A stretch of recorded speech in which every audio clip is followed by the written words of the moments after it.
welcome to another edition of the Keeping Karlsson Matchup Maximizer.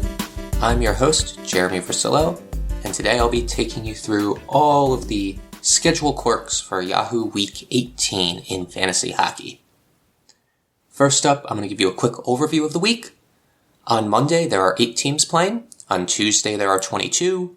On Wednesday, there are 6. Thursday, 24. Friday, only 2 teams play. Saturday's a busy day with 26 teams, and Sunday only has 6 teams. This means you've got a pretty standard week with 3 relatively busy nights and 4 extremely light nights. You'll have to be looking at the off-night schedules and the number of games played, so let's get right into it. First off, the teams with good schedules this week, there aren't any. Only 3 teams play 4 games, and that's Arizona with by far the best schedule of Monday, Wednesday, Friday, Sunday, all the off nights. Los Angeles plays Tuesday, Thursday, Saturday, Sunday, and New Jersey plays Monday, Tuesday, Thursday, Saturday. There are also a number of teams with bad schedules. Columbus, the Islanders, Vegas, Washington, and Winnipeg only play twice, so if you're desperately in need of a win, you may want to consider dropping some of the fringier guys on those teams. And finally, with the majority of teams playing 3 games, some of the 3-game teams with 2 or more off nights are Minnesota, the New York Rangers, and Pittsburgh, each with 2 off-night games. Starting with some guys to keep an eye on from the 4-game teams. On Arizona, Nick Schmaltz is available in a handful of Cupful leagues. He's only 94% owned. He should be owned everywhere for this coming week. Some lesser-owned players, Barrett Hayton, who I talked about a bit on short shifts, is 64% owned. He had a nice cardio session in Thursday's game, and the Saturday game has not started yet, but I'm expecting him to start moving up the lineup and at least getting some shots and hits going forward. At 32% owned is Logan Cooley, and 21% owned Matias Maccelli. They're not a bad gamble on some points, but they aren't going to do you much if they don't score.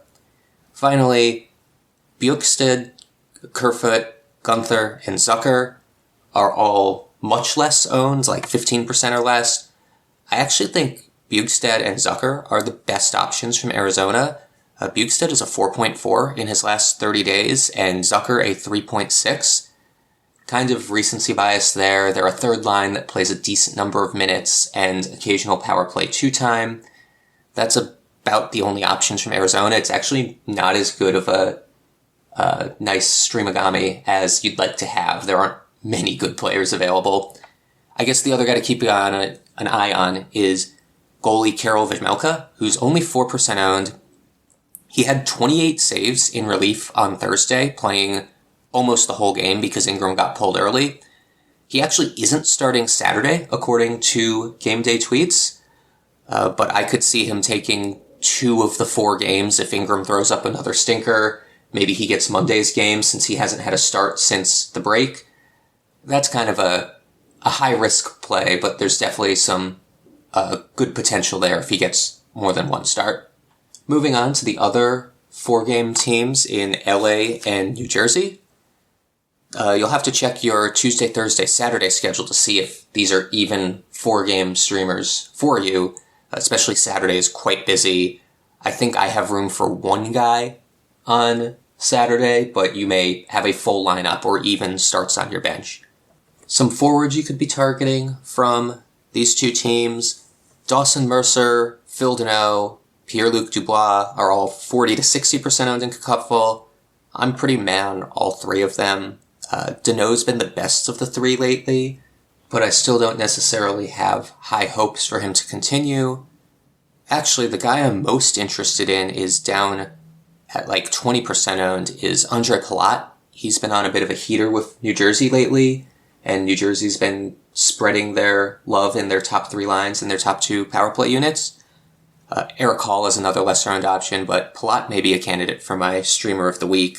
He's been good since returning from injury 4 games ago. On defense, Simon Nemec is 60% owned and has had some offensive looks, but actually his time on ice has trended way down his last 2 games. I'm not sure what it's going to look like today, Saturday, but since returning from the All-Star break, he's only played, I think, 17.5 and 15.5 minutes in those 2 games, and that kind of scares me for a defenseman. If you want peripherals, Matt Roy's always good on LA, lots of hits and blocks, and actually has been pitching in more points than I expected this year, too. The other thing with LA and New Jersey is all four of the goalies on those two teams are sub 80% owned. Vitek Vanacek is the highest owned of them at about 79%. He'd definitely be my target as he seems to have the firmest grasp on the job, and New Jersey plays weaker opponents than LA does. But David Rittich also appears to be the starter in LA. He's getting today's game again, and I wasn't really sure if they were going to go back to Talbot. Talbot's out there in 40+% of leagues, and Nico Dawes is another option. Maybe all four of them will get 2 starts, but if one of them gets 3 starts, they could be worth a stream if you are one of those people who only rosters one full-time goalie, as I know many Cupful players do. I also mentioned that Minnesota, the Rangers, and Pittsburgh are some of the 3-game teams that have good off-night schedules. But before I get into that real quick, because it's relevant to Pittsburgh at least, I want to mention that this is the time of the fantasy season where you need to be making decisions based on your record. There may be some guys that are good for 1 week, but if you don't need a win, if you're kind of locked into playoffs or even locked into the bye as a couple of the 15 and 16 win teams maybe, you don't need to rotate out a guy who is a good long-term hold or just a better player in general or maybe has a good playoff schedule for a streamer. Like, you can kind of take your foot off the gas, so to speak. That being said, if you're on the other side of the equation where maybe you're 8-8 or 10-6 and fighting for those playoff spots, you need to be more flexible about dropping good players with bad schedules, even like a Kyle Palmieri or an Anders Lee, some of the Vegas guys like Barbashev. If you're not getting games from them this week, you really have to be ready to rotate them out. And the reason I say that's relevant to Pittsburgh is Pittsburgh only has 3 games this week, but a good off-night schedule. They also only have 3 games next week. But weeks 20, 21, and 22, they play 4 games in all 3 of them. So the 2 guys specifically I'm going to mention that could make really nice long-term holds for your bottom of roster, or maybe you have an injury fill-in, are Riley Smith, who just came back from injury and is on line 2 and power play 1. Some decent peripherals. He scored a goal last game, and I'm not sure if he's going to stick on power play 1, but he is going to continue getting a lot of minutes for that Pittsburgh team that is pretty thin at the wing. I forget if I mentioned before, he's only 32% owned. Ricard Raquel, for some reason, is 79% owned. I would much rather Smith over Raquel, given the deployment they've seen the last couple months. Raquel is a better player according to fantasy points per games played, so that's probably why. But if either of them are on the wire and you want a decent schedule this week and maybe can hold through next week and then get a bunch of games leading up to playoffs, those are some really good options. I should have led with this, but Pittsburgh's off-night schedule is Wednesday, Thursday, Sunday, which is good because it means they miss that super busy Saturday. Thursday and Tuesday, it's a bit more likely you'll be able to fit a Penguin into your lineup. So take a look at your Thursday schedule and see if Riley Smith or Ricard Raquel makes sense, or even if you can maybe add one of them Wednesday morning, because that is a couple game gap between now and when they next play. Another team whose only busy game is on Thursday this week is the New York Rangers. They have a bit of an odd schedule in that they play Monday, Thursday, Sunday, which leaves some weird gaps between their games. I had some Rangers this week because of their off-night schedule.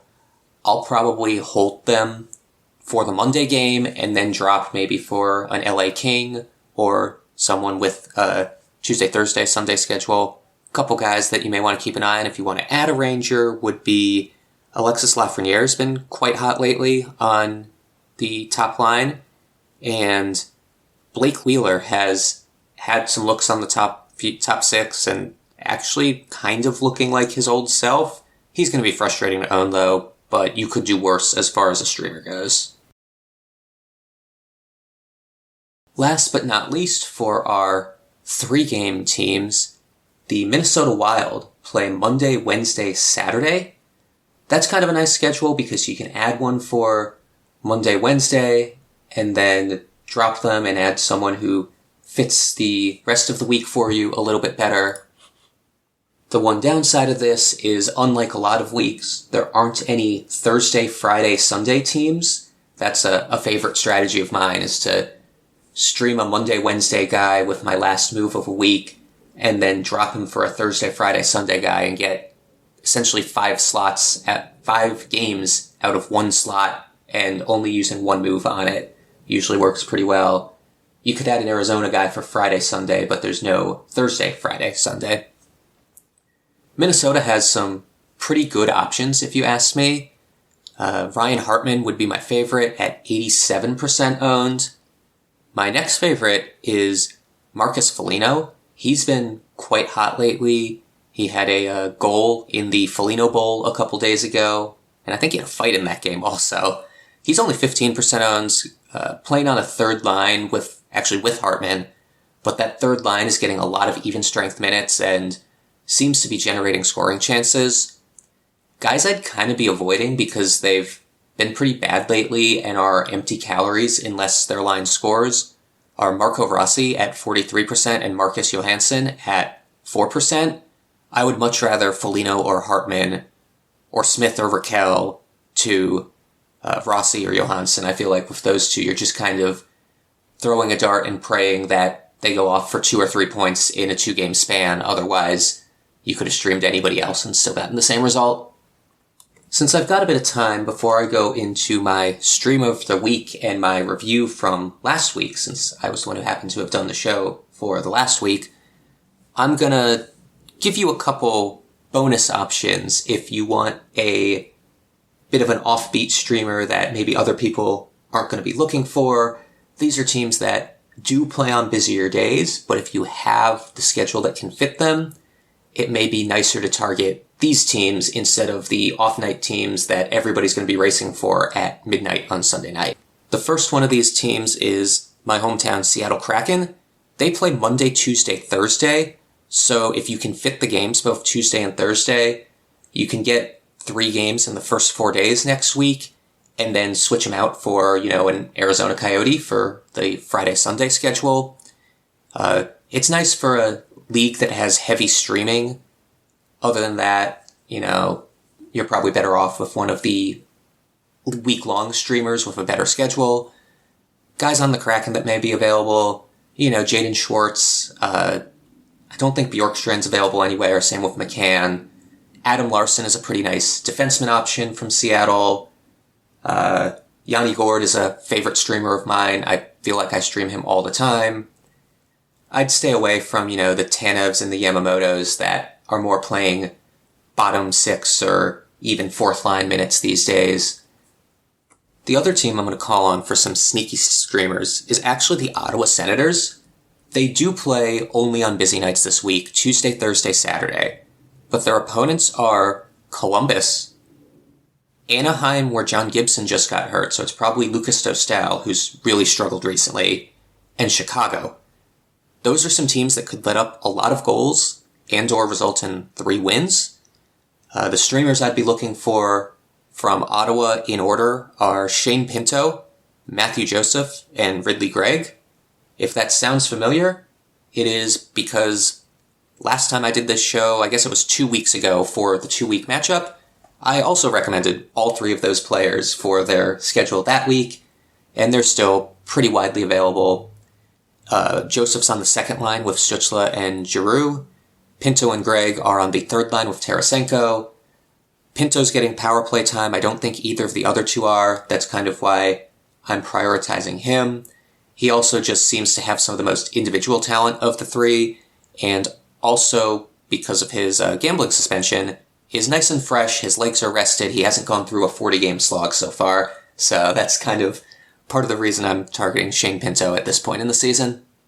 And that segues nicely into reviewing my streamers of the week from the last 2-week period.